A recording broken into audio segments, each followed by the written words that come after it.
నమస్కారం. ఈటీవీ న్యూస్కు స్వాగతం. ముఖ్యాంశాలు. రాయలసీమలో కరువుపై యుద్ధం ప్రకటించిన ఏపీ సర్కార్.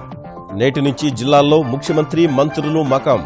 పంటల్ని కాపాడే చర్యల పర్యవేక్షణ.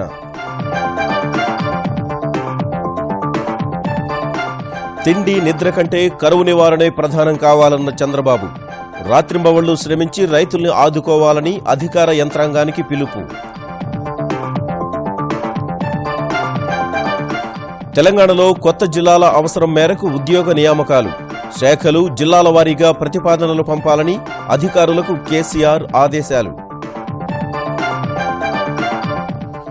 జీఎస్టీ బిల్లు ఆమోదానికి నేడు తెలంగాణ శాసనసభ ప్రత్యేక భేటీ.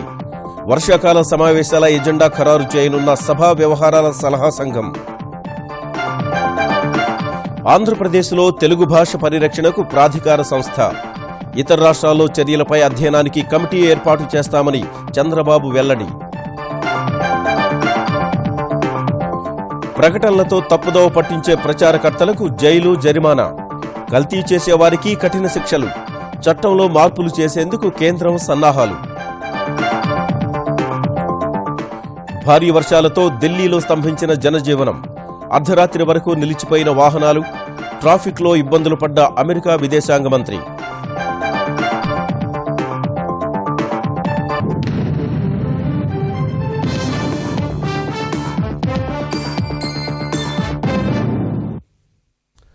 ఆంధ్రప్రదేశ్లో పంటలు ఎండిపోతున్న పరిస్థితుల్లో ఒక్కరోజు నిద్ర లేకపోయినప్పటికీ అధికార యంత్రాంగం మొత్తం కరువు నివారణ చర్యల్లో నిమగ్నం కావాలని ముఖ్యమంత్రి చంద్రబాబు ఆదేశించారు.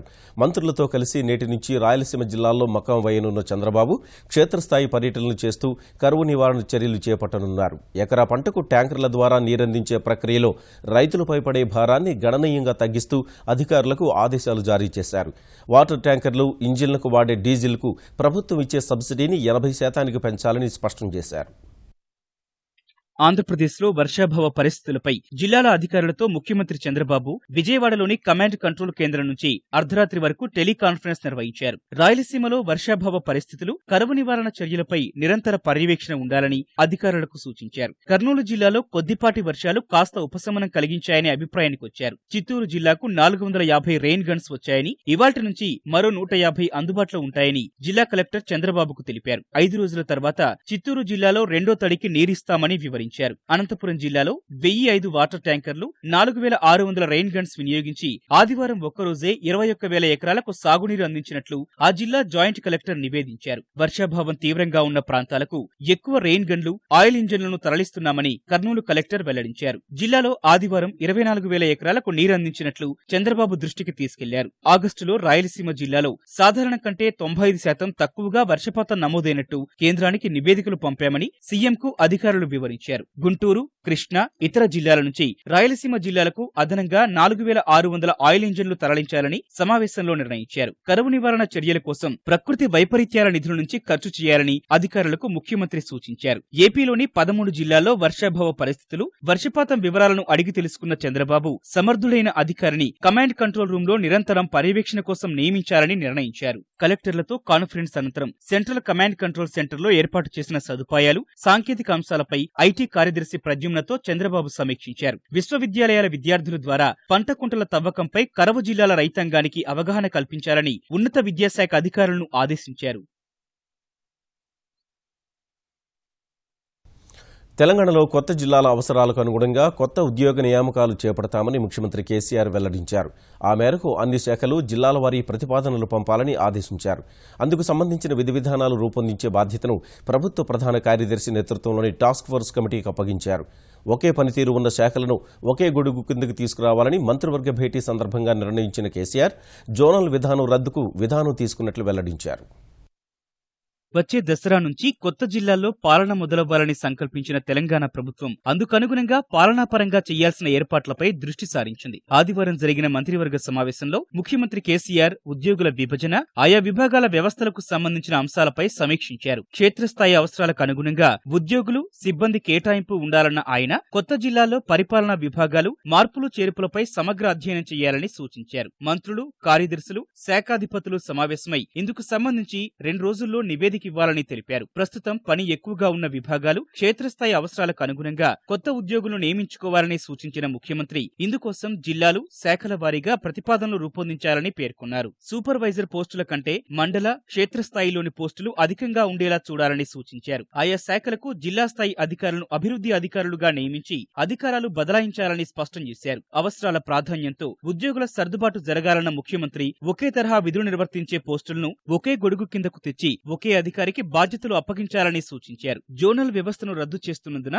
ప్రస్తుత ఉద్యోగుల పదోన్నతులకు ఇబ్బందులు కలగకుండా చూడాలని, విభజన సమయంలో అధికారుల ఇష్టాలను పరిగణలోకి తీసుకోవాలని తెలిపారు. ఆయా ప్రతిపాదనలపై సీఎస్ నేతృత్వంలోని టాస్క్ ఫోర్స్ శాఖల వారీగా సమీక్షించడం సహా కలెక్టర్లతోనూ చర్చించి పాలనా విధానంపై నిర్ణయం తీసుకుంటుందని వివరించారు. కొత్త జిల్లాల ఏర్పాటు ప్రక్రియ నిర్మాణాత్మకంగా జరగాలని, పాలనా సౌలభ్యం, ప్రజా సౌకర్యం ముఖ్యమని కేసీఆర్ స్పష్టం చేశారు. సత్వర సేవలు లభించడం సహా ప్రజలు ఏమాత్రం ఇబ్బందులు పడకుండా చూడాలని నిర్దేశించారు.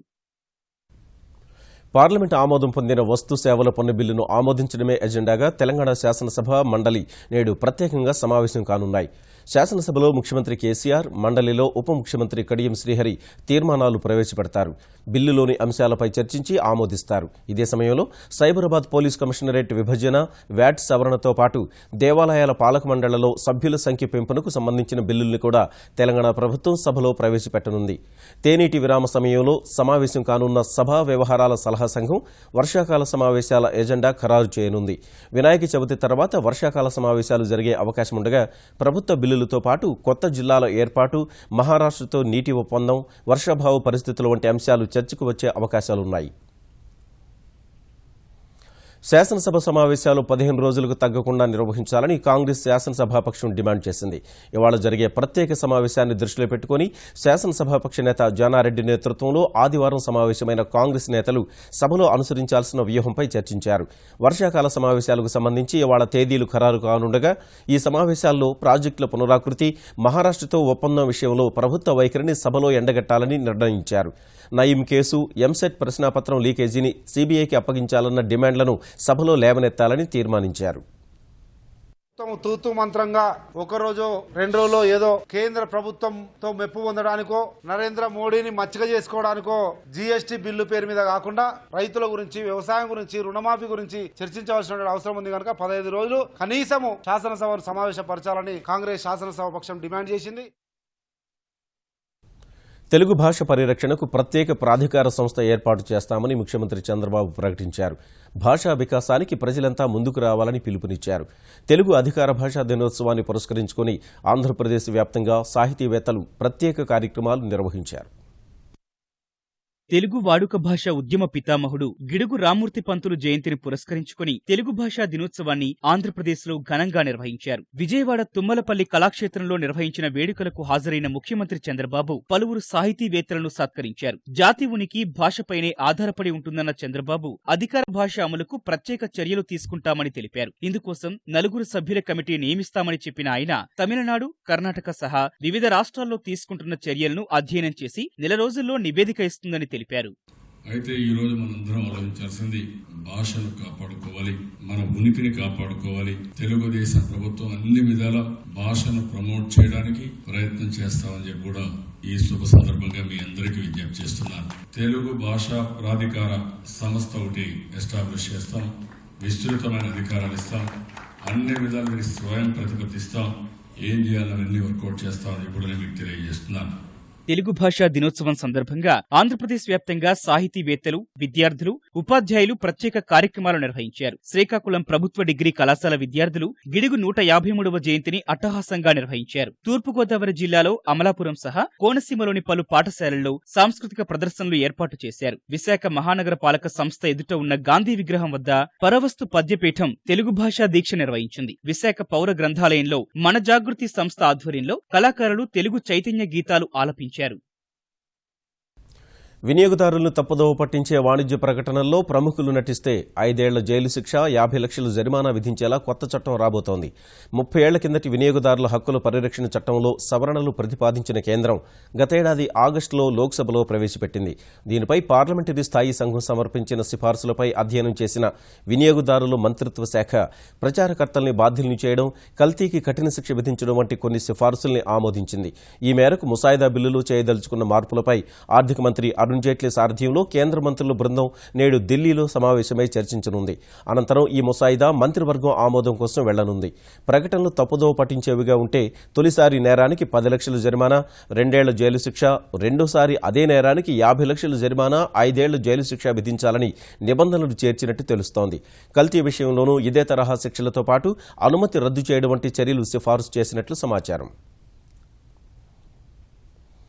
సెప్టెంబర్ 2 నుంచి తలపెట్టిన సమ్మెను విరమింపజేసేందుకు కేంద్ర కార్మిక సంఘాలతో చర్చల ప్రక్రియను కేంద్రం ముమ్మరం చేసింది. ఈ మేరకు ఇప్పటి వరకు జరిపిన చర్చల సారాంశాన్ని కేంద్ర కార్మిక శాఖ మంత్రి బండారు దత్తాత్రేయ ప్రధాని నరేంద్ర మోదీకి వివరించారు. కనీస వేతనం 18,000 రూపాయలు సహా కార్మిక సంఘాలు చేస్తున్న 12 డిమాండ్లను నివేదించారు. కార్మిక శాఖ తీసుకున్న చర్యల పురోగతిని తెలిపారు. మరోవైపు ప్రభుత్వం ఆలస్యంగా రంగంలోకి దిగిందని కార్మిక సంఘాల ప్రతినిధులు అభిప్రాయం వ్యక్తం చేస్తున్నారు. కనీస వేతనం, కార్మిక చట్టాల సవరణ సహా పలు హామీలపై గత ఏడాది ఆగస్టులో కేంద్రం ఇచ్చిన హామీలను నెరవేర్చలేదన్న వారు సమ్మెకు వెళ్తామని చెబుతున్నారు. సమ్మె అనివార్యమైతే బ్యాంకులు, ప్రభుత్వ కార్యాలయాలు, పరిశ్రమలు మూతపడనుండగా రవాణా సంఘాలు కూడా మద్దతు పలుకుతున్నందున ఆ వ్యవస్థ కూడా స్తంభించిపోనుంది. మయన్మార్ అభివృద్ధికి పూర్తి స్థాయిలో అండగా నిలుస్తామని ప్రధాని నరేంద్ర మోదీ స్పష్టం చేశారు. ఈ మేరకు ఢిల్లీ వచ్చిన మయన్మార్ అధ్యక్షుడు యూహుతిన్ క్యాతో భేటీ అయిన మోదీ పలు ద్వైపాక్షిక అంశాలపై చర్చించారు. మయన్మార్లో ప్రముఖ ఉద్యమకారిణి ఆంగ్ సాన్ సూచీకి చెందిన నేషనల్ లీగ్ పార్టీ చారిత్రక విజయం సొంతం చేసుకుని ప్రభుత్వం ఏర్పాటు చేసిన తర్వాత తొలిసారి జరిగిన ఈ చర్చల్లో ఇరు దేశాల సంబంధాల బలోపేతం, వాణిజ్యం, పెట్టుబడులు, మయన్మార్తో 1600 కిలోమీటర్ల సరిహద్దు రక్షణపై ఇరువురు నేతలు సమాలోచనలు జరిపారు. పునరుత్పాదక శక్తి, వైద్య, బ్యాంకింగ్, వ్యవసాయ, విద్యుత్ రంగాల్లో సహకారానికి ఇరు దేశాలు వివిధ ఒప్పందాలపై సంతకాలు చేశాయి. ఈ సందర్భంగా మాట్లాడిన ప్రధానమంత్రి మయన్మార్తో శాంతి చర్చల ప్రక్రియకు సహకరిస్తామని హామీ ఇచ్చారు. Let me assure you that at every step of the way, 1.25 billion people of India will stand by you, both as partners and friends. We recognize that our security interests are closely aligned, and we agreed on the need to remain sensitive to each other's strategic interests and concerns. President and I agreed to work together for the safety and security of our people and actively cooperate to combat the common challenges of terrorism and insurgent activity in our region. Gangster Nayeem case దర్యాప్తు చేస్తున్న పోలీసులు పలు కీలక విషయాలను గుర్తిస్తున్నారు. నేర సామ్రాజ్యాన్ని విస్తరించుకుని విచ్చలవిడిగా అక్రమాలకు పాల్పడిన నయీం రాజకీయాల్లో కూడా రావాలని అనుకున్నట్లు అనుమానిస్తున్నారు. మరోవైపు పోలీసులకు చిక్కకుండా ఫోన్ సంభాషణలు సాగించిన వైనాన్ని కూడా తేటతెల్లం చేశారు. 3 దశాబ్దాల నేర చరిత్ర, కోట్ల రూపాయల డబ్బు, పెద్ద ఎత్తున కేసులు, బడాబాబులను శాసిస్తూ సంపాదించుకున్న సహకారం, కొందరి అండదండలతో తిరుగులేని శక్తిగా యథేచ్ఛగా అక్రమాలకు పాల్పడిన నయీం రాజకీయాల్లోకి అడుగుపెట్టాలని భావించినట్లు పోలీసులు అనుమానిస్తున్నారు. ఎన్కౌంటర్లో చనిపోవడానికి 2-3 ఏళ్ల ముందు నుంచి నయీం వైఖరిలో వచ్చిన మార్పు ఇందుకు బలం చేకూర్చినట్లుగా చెప్తున్నారు. ఈ ఉద్దేశంతోనే నల్గొండ జిల్లా భువనగిరిలో పలు కార్యక్రమాలు ఏర్పాటు చేసినట్లు భావిస్తున్నారు. సేవా కార్యక్రమాలు చేపట్టడం, వినాయక నవరాత్రి ఉత్సవాలు నిర్వహించడం, పిల్లలు, వృద్ధులకు దుస్తుల పంపిణీ సహా ఆయా కార్యక్రమాలకు రాజకీయ నేతలు హాజరయ్యేలా చూడడం వెనుక రాజకీయ ఆలోచన ఉందనే అభిప్రాయాన్ని దర్యాప్తు అధికారులు వ్యక్తం చేస్తున్నారు. ఇప్పటికే ప్రత్యర్థులను హతమార్చిన నయీం పోలీసులకు లొంగిపోయి బెయిల్పై బయటకు రావచ్చనే ధీమాతో ఉండేవాడని చెప్తున్నారు. మరోవైపు ఇన్నేళ్లుగా పోలీసులకు చిక్కకుండా తిరిగిన నయీం తనతో ఎవరైనా మాట్లాడేందుకు భారీ నెట్వర్క్ ను ఏర్పాటు చేసుకున్నట్లు దర్యాప్తులో తేలింది.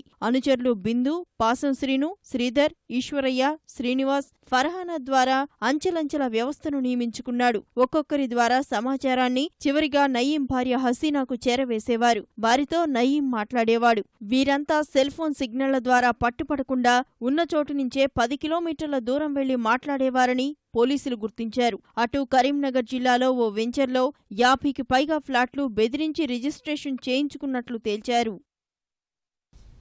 గ్యాంగ్స్టర్ నయీం ఆగడాలు ఒక్కొక్కటిగా బయటకొస్తున్నాయి. నయీం చేతిలో నష్టపోయిన వారికి న్యాయం చేస్తామని ప్రభుత్వం ప్రకటించిన వేళ బాధితులు తమ గోడు వెళ్లబోసుకుంటున్నారు. నరహంతక ముఠా తమను చిత్రహింసలకు గురిచేసిన వైనాన్ని వెల్లడిస్తున్నారు.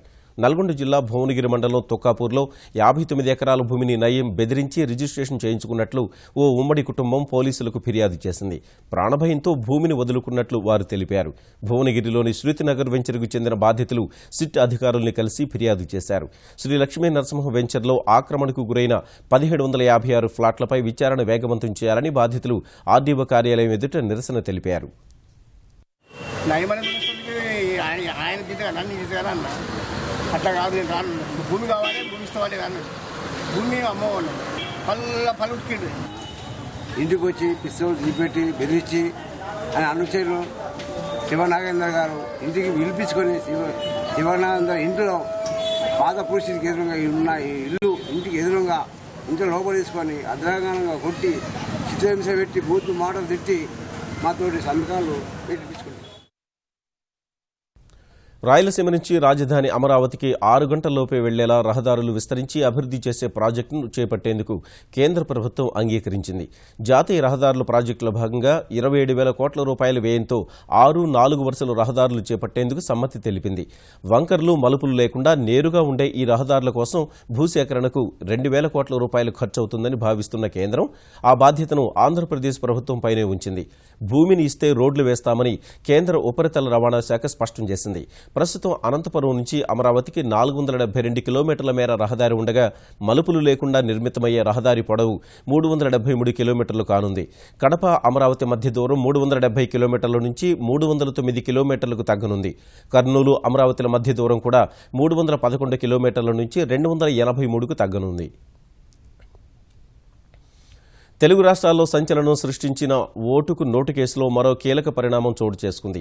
ముఖ్యమంత్రి చంద్రబాబును కూడా ఈ కేసులో చేర్చాలని వైకాపా మంగళగిరి ఎమ్మెల్యే ఆళ్ల రామకృష్ణారెడ్డి దాఖలు చేసిన ప్రైవేట్ పిటిషన్పై విచారణ జరిపిన తెలంగాణ ఏసీబీ న్యాయస్థానం సెప్టెంబర్ 29లోగా నివేదిక సమర్పించాలని ఏసీబీని ఆదేశించింది. ఓటుకు నోటు వ్యవహారంలో చంద్రబాబు కీలక పాత్ర పోషించారని, ఆయన స్వయంగా నామినేటెడ్ ఎమ్మెల్యే స్టీఫెన్సన్తో మాట్లాడారని పిటిషనర్ ఆరోపించారు. చంద్రబాబు ఆడియో సంభాషణల్ని ముంబైలోని ప్రైవేట్ ఫారెన్సిక్ ల్యాబొరేటరీ నిర్ధారించిందంటూ నివేదికలను సమర్పించారు. ఏసీబీ మాత్రం చంద్రబాబు వ్యవహారంపై దర్యాప్తు చేయడం లేదని పిటిషన్లో పేర్కొంది. ఈ వాదనలు విన్న న్యాయస్థానం పిటిషనర్ ఆరోపణలపై విచారణ జరిపి నివేదిక సమర్పించాలని ఆదేశించింది. మనవాళ్ళు బ్రీఫ్డ్ మీద మాట్లాడినటువంటి Chandrababu telephonic conversation, forensic labs ఇది చంద్రబాబు స్వరనమూనా అని తేల్చినటువంటి పరిస్థితిలో ఆ ఆధారాన్ని కోర్టు ముందర వేయడం జరిగింది. ఒక 120B ఐపీసీ కింద సెక్షన్ 10 ఆఫ్ ఎవిడెన్స్ యాక్ట్ కింద కో కాన్స్పిరేటర్ రేవంత్ రెడ్డి వగైరాలు కోర్టు వారు నోటుకు ఓటు కేసు నీరుగారిపోయిందనే పరిస్థితిలో పునర్విచారణ ఆదేశించనుంది.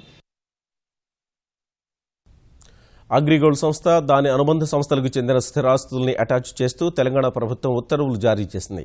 ఎలాంటి అనుమతులు లేకుండా రిజర్వ్ బ్యాంక్, సెబీల నియమ నిబంధనలు ఉల్లంఘించి అగ్రిగోల్డ్ దాని అనుబంధ సంస్థలు ప్రజల నుంచి కోట్లాది రూపాయలు వసూలు చేశాయని అటాచ్మెంట్ ఉత్తర్వుల్లో తెలంగాణ సర్కార్ పేర్కొంది. హైదరాబాద్, నల్గొండ జిల్లాల్లో అగ్రిగోల్డ్ సంస్థ బాధితులు ఇచ్చిన ఫిర్యాదులపై దర్యాప్తు చేసిన సిఐడి అధికారులు భారీ మొత్తంలో అగ్రిగోల్డ్ దాని అనుబంధ సంస్థల పేరున వ్యాపార కార్యకలాపాలు కొనసాగించి దుర్వినియోగం చేసినట్లు తేల్చారు. సిఐడి అదనపు డైరెక్టర్ జనరల్ ఇచ్చిన నివేదిక ఆధారంగా ఆస్తుల అటాచ్మెంట్ ఉత్తర్వులు జారీ చేసినట్లు ప్రభుత్వ కార్యదర్శి అనిత రాజేందర్ తెలిపారు. తెలంగాణలో భూముల ధరలను సవరించకపోవడంపై కౌంటర్ దాఖలు చేయాలని రాష్ట్ర ప్రభుత్వాన్ని హైకోర్టు ఆదేశించింది. గత 3 ఏళ్లుగా భూముల మార్కెట్ ధరను సవరించకపోవడాన్ని సవాల్ చేస్తూ మహబూబ్నగర్ బిజినేపల్లి మండలం కోరుకొండకు చెందిన శ్రీనివాస్ గౌడ్ సహా 4 రైతులు దాఖలు చేసిన పిటిషన్పై హైకోర్టు విచారణ చేపట్టింది. ప్రస్తుతం ఎకరా మార్కెట్ ధర 6 నుంచి 8 లక్షల వరకు ఉండగా రికార్డుల ప్రకారం 60,000 నుంచి 80,000 మాత్రమే ఉందని పిటిషనర్ల తరఫు న్యాయవాది పేర్కొన్నారు. పాలమూరు, రంగారెడ్డి ఎత్తిపోతల పథకానికి భూమిని సేకరిస్తున్నందున పరిహారం ఎక్కువ చెల్లించాల్సి వస్తుందనే ప్రభుత్వం ఉద్దేశపూర్వకంగా ధరను సవరించలేదని వాదించారు.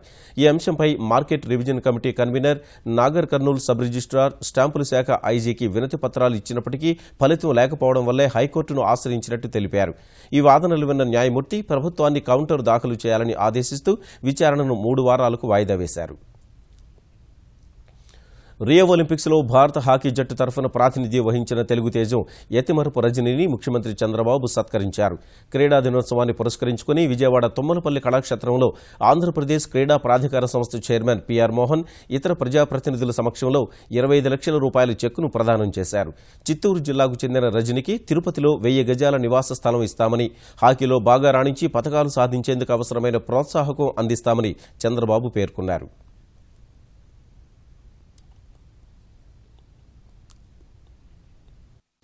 బహిరంగ మల విసర్జన రహితంగా విజయం సాధించినట్లు పేర్కొన్న 141 పట్టణాలను కేంద్రం పరిశీలించనుంది. 7 రాష్ట్రాల పరిధిలోని పట్టణాలను స్వచ్ఛ భారత్ మిషన్ కింద ప్రత్యేక సంస్థ ద్వారా క్షేత్రస్థాయి పరిస్థితిని తెలుసుకోనుంది. ఇప్పటికే క్వాలిటీ కౌన్సిల్ ఆఫ్ ఇండియా 11 పట్టణాలను పరిశీలించి 10 పట్టణాలు కేంద్రం నిర్దేశించిన ప్రమాణాలకు అనుగుణంగా ఉన్నట్లు ధృవీకరించింది. ఇందులో తెలంగాణలోని నల్గొండ జిల్లా భువనగిరికి చోటు దక్కింది. బహిరంగ మల విసర్జన రహితంగా మారినట్లు 141 పట్టణాలు వచ్చే ఏడాదికి పూర్తి స్థాయిలో ఫలితం సాధిస్తామని 974 పట్టణాలు కేంద్రానికి నివేదించాయి. వీటిని పరిశీలించాల్సి ఉందని కేంద్ర ప్రభుత్వ వర్గాలు తెలిపాయి. స్వచ్ఛ భారత్ మిషన్పై సమీక్షించిన కేంద్ర పట్టణాభివృద్ధి శాఖ మంత్రి వెంకయ్యనాయుడు కేంద్రం ఉద్దేశాలను రాష్ట్రాలకు స్పష్టంగా వివరించి సత్ఫలితాలు సాధించాలని సూచించారు. ఢిల్లీలో ఆదివారం కురిసిన భారీ వర్షాలతో జనజీవనం స్తంభించింది. రోడ్లన్నీ జలమయమై అర్ధరాత్రి వరకు వాహనాలు ఎక్కడికక్కడ నిలిచిపోయాయి. ప్రధాన ప్రాంతాలైన ITO, Vikas Marg, Dakshin Kanpur, Mahipalpur, Harinagar, IT crossing, Nehru place, Yusuf Sarai market మార్గాల్లో రాకపోకలు పూర్తిగా స్తంభించాయి. ఢిల్లీ పర్యటనలో ఉన్న అమెరికా విదేశాంగ మంత్రి జాన్ కెర్రీ కూడా ట్రాఫిక్లో చిక్కుకుని ఇబ్బందులు పడ్డారు. నగరంలోని ముఖ్యమైన కూడళ్లైన లక్ష్మీనగర్, రాజ్ఘాట్, కార్కర్గూడ, కలిందికుంజిలో ప్రజలు తీవ్ర ఇబ్బందులు ఎదుర్కొన్నారు. తుపాను ప్రభావంతో ఇవాళ కూడా వర్షం కొనసాగనుందని వాతావరణ విభాగం తెలిపింది.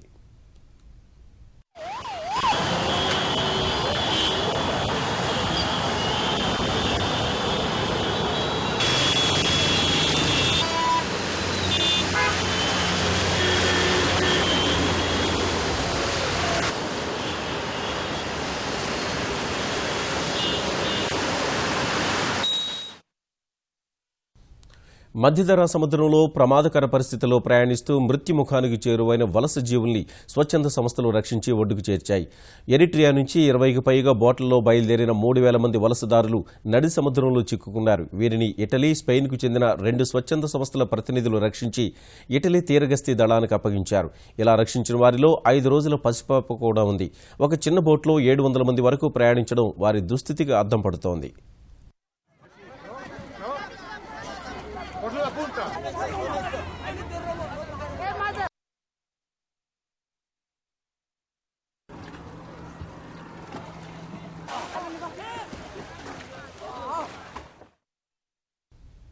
ఇక ముఖ్యాంశాలు మరోసారి.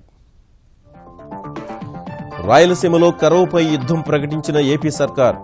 నేటి నుంచి జిల్లాల్లో ముఖ్యమంత్రి, మంత్రులు మకాం. పంటల్ని కాపాడే చర్యల పర్యవేక్షణ. తిండి, నిద్ర కంటే కరువు నివారణే ప్రధానం కావాలన్న చంద్రబాబు. రాత్రింబవళ్లు శ్రమించి రైతుల్ని ఆదుకోవాలని అధికార యంత్రాంగానికి పిలుపు. తెలంగాణలో కొత్త జిల్లాల అవసరం మేరకు ఉద్యోగ నియామకాలు. శాఖలు, జిల్లాల వారీగా ప్రతిపాదనలు పంపాలని అధికారులకు కేసీఆర్ ఆదేశాలు. జీఎస్టీ బిల్లు ఆమోదానికి నేడు తెలంగాణ శాసనసభ ప్రత్యేక భేటీ. వర్షాకాల సమావేశాల ఎజెండా ఖరారు చేయనున్న సభా వ్యవహారాల సలహా సంఘం. ఆంధ్రప్రదేశ్లో తెలుగు భాష పరిరక్షణకు ప్రాధికార సంస్థ. ఇతర రాష్ట్రాల్లో చర్యలపై అధ్యయనానికి కమిటీ ఏర్పాటు చేస్తామని చంద్రబాబు వెల్లడి. ప్రకటనలతో తప్పుదోవ పట్టించే ప్రచారకర్తలకు జైలు, జరిమానా. కల్తీ చేసేవారికి కఠిన శిక్షలు. చట్టంలో మార్పులు చేసేందుకు కేంద్రం సన్నాహాలు. భారీ వర్షాలతో ఢిల్లీలో స్తంభించిన జనజీవనం. అర్ధరాత్రి వరకు నిలిచిపోయిన వాహనాలు. ట్రాఫిక్లో ఇబ్బందులు పడ్డ అమెరికా విదేశాంగ మంత్రి.